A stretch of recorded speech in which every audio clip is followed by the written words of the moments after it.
The Middle East never sleeps. The past 24 hours have been absolutely insane. First up, we got confirmed, according to Politico, Taiwan have about 11 days of liquefied natural gas reserve left. Also, it was further stated that any prolonged disruption could force LNG shortage and threaten chip production. Also, the French President Emmanuel Macron met with the Iranian President Masoud Pezeshkian, and he said to the Iranian president that the attacks against the countries of the region must stop, especially on the energy and civilian infrastructure, and that freedom of navigation must be restored at the strait. He also called on Iran to engage in good faith when it comes to negotiations, which will open a path toward de-escalation. The President Trump also stated, I don't like to say this, but basically, we won this war. The only one that likes to keep it going is the fake news or plans of flying literally over Tehran, the main city of Iran. For me, it seems, since we get different statements, that the president or does not know if he should end the war or not because of the different interests of the different countries. Or as the second option, he just mentions both possibilities. So in any case, he can choose what he wants later on without the need to explain it further. He also further stated that Iran has made a major energy-related concession to the United States, and he described it as a positive development. Trump also suggested that the gift was related to the strait, where Trump also mentioned that Iran wants a deal after we saw the United States and Israel destroyed its naval, air, and missile power. Because of that, according to Trump, they're holding negotiations, and Iran has already agreed to never possess nuclear weapons. You got also an update according to Fox News. Additional soldiers have been ordered to deploy to the Middle East amid discussions about a possible ground operation. As mentioned before, Trump seems to make different statements, so we'll see what will happen.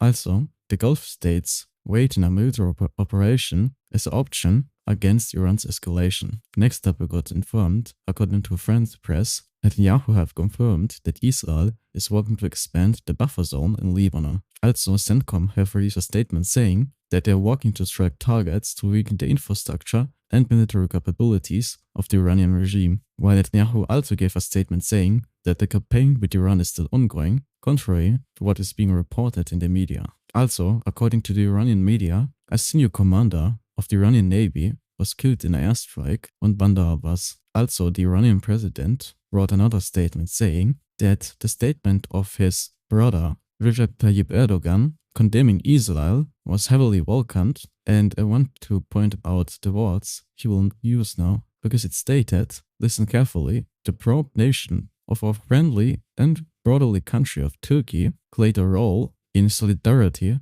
with the aspirations of the Islamic Ummah. So basically, Iran is playing a double game here, because as we know, Iran have attacked multiple times Turkey in the past few weeks, and now the Iranian president calls the Turkey president a friend, a brother, and he mentions lastly, we will traverse this proud path together. So wants to deepen the cooperation. In other words, Iran have damaged their relations with Turkey by attacking them, and now they want to shift the focus on Israel as the main enemy of the Islamic world. Next up, it got confirmed that the IDF struck 2 key naval cruise missile production sites in Tehran. Also, China stated that they are communicating with all parties regarding the strait, while the foreign minister spokesperson in Iran stated in an interview that no one can trust American diplomacy. Even though Iran does not trust America, CNN stated that Iran have told the United States that they do not want to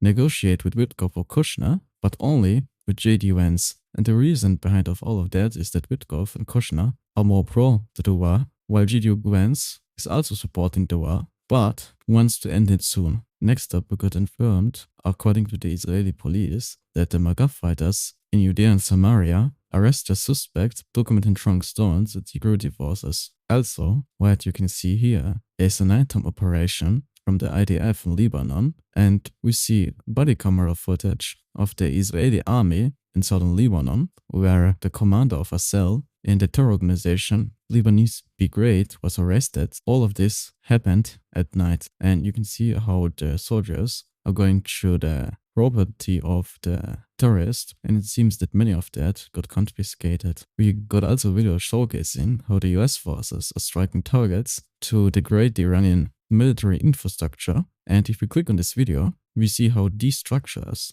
are still functional. They're not in flames or even damaged, but after the attack, we see how this structure got firstly hit, then the other one, and so on, until a big explosion erupted, and as you can imagine, nothing was left behind. Also, we got confirmed, according to the IDF, that a ballistic missile fired by the Iranian terror regime fell in Beirut, this is the main city in Lebanon, following multiple launches directed toward Israel. The IDF stated once again, the Iranian regime shows it doesn't care who gets hurt in its efforts to target Israel. It seems that the United States also sent a 15-point ceasefire proposal mediated by Pakistan, which states that United States will end all attacks on Iran while give a phased US sanction relief for exchange of prisoners, also on the condition that the Iranian missile is only used for defensive capabilities, so a limit on ballistic missile program, the end of the regional proxy groups, the freeze on advanced centrifuge expansion, so this is for uranium, also the nuclear enrichment levels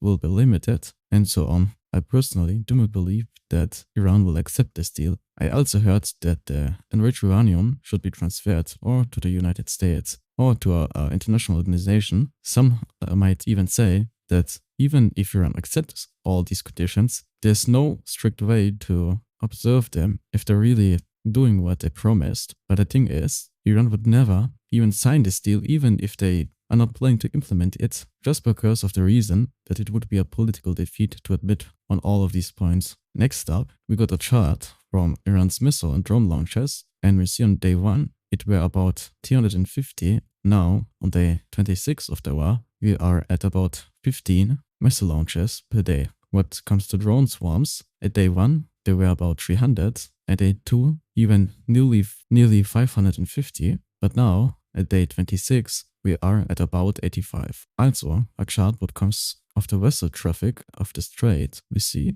before the war it was about 130 vessels. Now we are at 6 vessels per day, which is way better than a few days ago, where we had between 0 and 1. It seems that more and more vessels have started to use the strait again. We got also confirmed that the United States is about to deploy the so-called Dark Eagle hypersonic ground missile capable of striking targets over 3,500 kilometers away in under 20 minutes. Next up, we got images of an Israeli strike on a sensitive target in Isfahan, where the building have at least 3 to 4 underground floors, was completely destroyed. Also, the upper part of the building, so this one, where meetings were held, was also heavily damaged, as you can see here. But it was also said that it was also reported that this complex has 2 other buildings, one administrative that has not yet been targeted, and another one located near the corner of a tourist street. We see also that the Iranian soldiers are preparing for a possible ground diversion of the Kharg island, and if we click on these images, we see a fighter